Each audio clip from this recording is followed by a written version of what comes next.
술을 먹다 보면요 의존성이 생기고 중독이 생깁니다. 이 부분 때문에 자꾸만 판단력이 흐려지고 우울해지고 그렇기 때문에 자꾸 술을 먹게 되고 이런 정신적인 문제로 발전하는 경우가 있어요. 그래서 술은 이렇게 우리 건강을 위협하고 있습니다. 그러면 술을 현명하게 먹는 방법은 어떤 게 있을까요?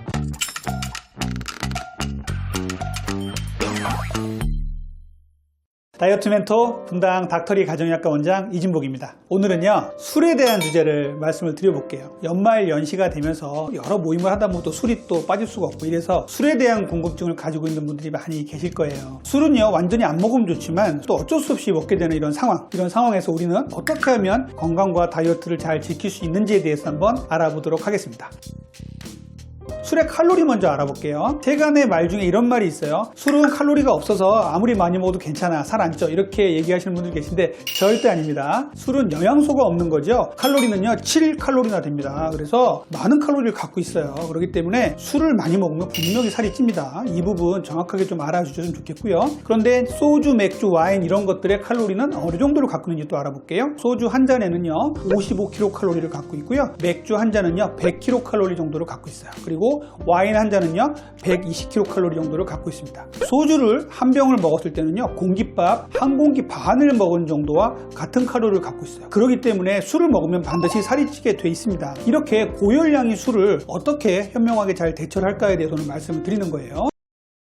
자, 첫 번째 궁금증에 대해서 말씀드릴게요. 연말에 잦은 술자리가 있는데 몸에 미치는 영향은 어떤 게 있나요? 라는 질문이에요. 우리가 술을 먹으면 가장 먼저 타격을 입는 장기가 어떤 거죠? 바로 간입니다. 간은요 술이 들어오면 해독을 하는 기관이죠. 그렇기 때문에 간에 문제가 생겨요. 두 번째는요 뇌에도 문제가 생깁니다. 술을 많이 먹으면 필름이 끊긴다 그러죠. 그래서 치매라든지 이런 신경과적인 문제를 일으키게 돼 있어요. 그래서 술은요 신경적인 건강에 상당히 안 좋습니다. 세 번째는요 심혈관계 건강에도 상당히 안 좋아요. 심장이라든지 혈관 이런 쪽에 너무 안 좋기 때문에 뇌졸중이라든지 심장병 이런 부분을 일으킬 수가 있어요. 이런 부분 상당히 조심하셔야 돼요. 마지막으로는요 정신적인 문제도 간과할 수가 없어요. 술을 먹다 보면요 의존성이 생기고 중독이 생깁니다. 이 부분 때문에 자꾸만 판단력이 흐려지고 우울해지고 그렇기 때문에 자꾸 술을 먹게 되고 이런 정신적인 문제로 발전하는 경우가 있어요. 그래서 술은 이렇게 우리 건강을 위협하고 있습니다. 이렇게 건강에 안 좋다고 하는데 어떤 장기에 어떤 증상이 나타나는지 한번 알아볼게요. 첫 번째 간에 대해서 말씀드려볼게요. 술을 너무나 많이 먹으면요 알코올성 지방 간이 생깁니다. 건강검진에서 간 수치 중에 GOT, GPT라는 수치도 올라가고요 감마 GTP라는 수치가 올라가시는 분들이 계신데 병원에서 의사들이 이런 지적을 합니다. 술 끊으셔야겠어요 이렇게 말씀드려요. GOT, GPT도 술로 인해서 나빠질 수 있지만 감마 GTP는 술로 인한 간 손상을 아주 정확하게 나타내는 수치예요. 그래서 담도라든지 술로 인한 간 손상을 나타내는 감마 GTP가 올라가신 분들은요 정말로 술 끊으셔야 됩니다. 경고라는 의미에서 반드시 알아두셔야 돼요. 알코올성 지방간이 지속이 되면요 알코올성 지방간염이 되고요 그 다음에는요 알코올성 간경화가 됩니다. 알코올성 간경화가 되잖아요. 그러면 돌아올 수 없는 다리를 건너는 거예요. 알코올성 지방간 정도에서 우리가 경고의 의미를 정확하게 받아들이고 술을 완전히 끊으셔야 됩니다. 그래서 간을 정상으로 만드는 거 상당히 중요해요. 이렇게 간이 문제가 안 생기게 잘 관리를 해야 되고요 그 다음에 술을 계속 드시면요 간암까지 생깁니다. 이렇게 되면 뭐 복수도 차고 황달도 생기고 이럴 수가 있어요. 그렇기 때문에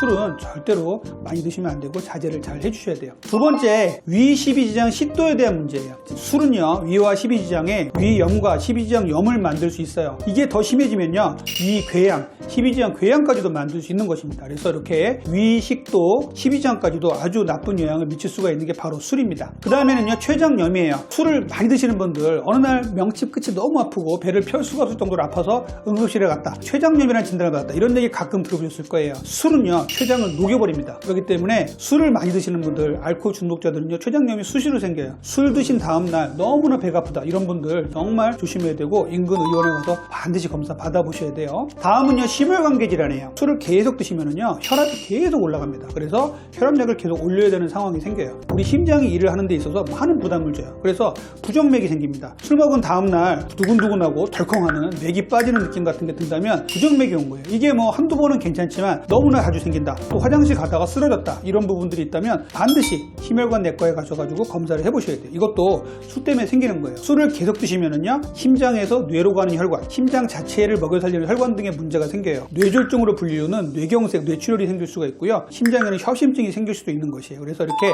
심혈관계 문제도 상당히 심각하게 생길 수 있다는 점도 알아두셔야 됩니다. 다음은 신경과적인 문제예요. 술 계속 드시면은요, 알코올성 치매가 옵니다. 우리 정상인 뇌하고 알코올성 치매의 뇌를 비교를 해보면은요, 알코올성 치매의 뇌는요, 쪼글쪼글해지고 아주 작아져 있어요. 뇌 기능을 제대로 못한단 말이에요. 치매가 옵니다. 그래서 술을 계속 드시면은요, 인지력이 떨어져요. 그리고 여러 가지 신경과적인 문제를 일으킬 수 있기 때문에 술은요, 신경과적인 질환에 아주 치명적이에요. 신경과적인 질환이 걱정되시는 분들은 절대 술 드시면 안 되겠어요. 그리고 마지막으로는 정신과적인 질환입니다. 술을 먹다 보면은 자꾸만 의존증에 빠집니다. 그래서 중독에 빠져요. 술을 계속 드시면요, 우울해지고요, 불안해지고요, 공황장애도 오는 경우도 있고요. 여러 가지 정신과적인 질환을 일으킵니다. 술을 안 먹으면 우울해지니까 또 먹고 하다 보면은 술을 먹으면 일시적으로 기분이 좋아진다고 느껴져서 자꾸 먹게 돼요. 이렇게 되면은 판단력도 흐려지고요, 집중력도 흐려지고요, 주의력이 결핍됩니다. 이렇게 해서 자꾸만 정신과적인 문제가 생기기 때문에 술은 반드시 끊어 주셔야 됩니다. 그렇다면 술이 다이어트의 치명적인 이유에 대해서 말씀을 드릴게요. 첫 번째는요, 우리 식욕 중추에 작용을 해서요, 폭식을 만듭니다. 술자리에 가면은 평소보다도 허겁지겁 많이 먹는 사람들 가끔 있을 거예요. 이것은 뭐냐면요, 술이 시상하부에 있는 식욕 중추에 작용을 해가지고요, 식욕 중추를 엉망으로 만들어버려요. 그래서 평소에는 절제를 잘 하던 분들도 너무너무나 많이 먹게 됩니다. 그래서 식욕 중추에 작용을 해서 폭식을 유도한다. 이 부분 꼭 알아주셨으면 좋겠어요. 두 번째는요, 근손실을 만듭니다. 근육을 빼다가 지방에 축적시키는 역할을 해요. 그래서 술을 많이 드시는 분들은요, 사지가 아주 가늘어지고 근육이 없어지고 배만 볼록해서 내장지방만 쌓이는 경우가 많아요. 그래서 술은 정말 무시무시한 근손실을 일으키는 원인이 됩니다. 세 번째는요, 우리 간이요, 술이 들어오면은 이것을 유해물질로 인식을 해요. 그래서 술이 들어오면 다른 모든 일을 젖혀주고요, 알코올을 분해하는 일만 집중적으로 하게 돼요. 그래서 다른 대사가 멈추게 됩니다. 지방대사, 탄수화물 대사 이런 것들이 멈추게 되니까 고스란히 지방으로 쌓이게 되는 거예요. 그래서 비만이 된다. 이렇게 생각해 주시면 되겠습니다. 그 다음은요, 당 대사를 방해한다는 말씀도 드릴게요. 술 먹고 날 저녁에 충분히 먹었는데 집에 가서 또 라면 끓여 먹는 분 계시죠. 그리고 다음날 너무 허기가 져서 허겁지겁 여러 가지 음식들, 해장국들을 막 챙겨 먹는 분들이 계세요. 왜 그러냐면요, 알코올이 일시적으로 저혈당을 만들어요. 그렇기 때문에 배는 포만감이 있는데 정신 쪽에서는요, 뭐 좀 먹어라라는 신호가 떨어지는 겁니다. 그래서 밤에 들어와서도 배가 부른데 라면을 끓여 먹고요, 새벽에도 뭔가 먹으려고 그러고요, 아침에도 너무나 허기가 진다 하면서 또 이렇게 해장국을 챙겨 먹는 것이에요. 그래서 알코올은 당 대사를 방해해서 가짜 식욕을 만들게 해서 다이어트가 안 되는 몸으로 만들고 건강을 악화시킬 수가 있습니다.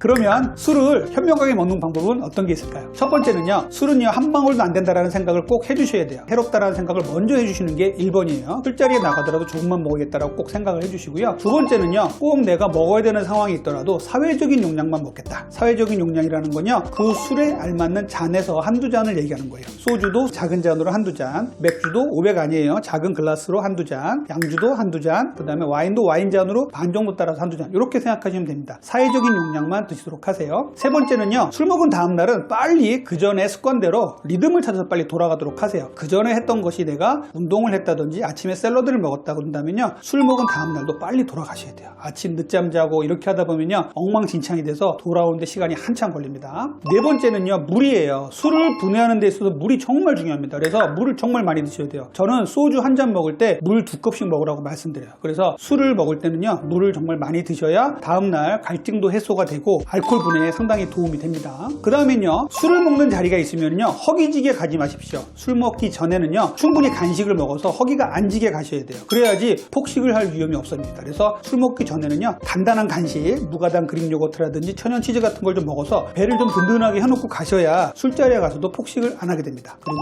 혼술이나 과음을 금지하자는 말씀을 드려요. 혼술은요, 계속 드시다 보면요, 계속 우울해지고 중독이 돼요. 그래서 이런 거 피하셔야 되고요, 과음은 정말 안 좋죠. 그렇기 때문에 피하라고 말씀을 드립니다. 오늘은 여러분들과 함께 연말연시를 맞이해서 현명하게 술 먹으면서 다이어트를 잘하는 방법에 대해서 말씀드렸습니다. 연말연시를 맞아서 여러분들 다이어트 계획을 세우시는 분들 많을 텐데요, 술을 잘 절제하시고 건강과 다이어트를 잘 지키는 생활습관을 이어가시길 바라겠습니다. 이상 여러분들의 건강과 다이어트를 항상 책임지는 다이어트 멘토 닥터리였습니다. 감사합니다.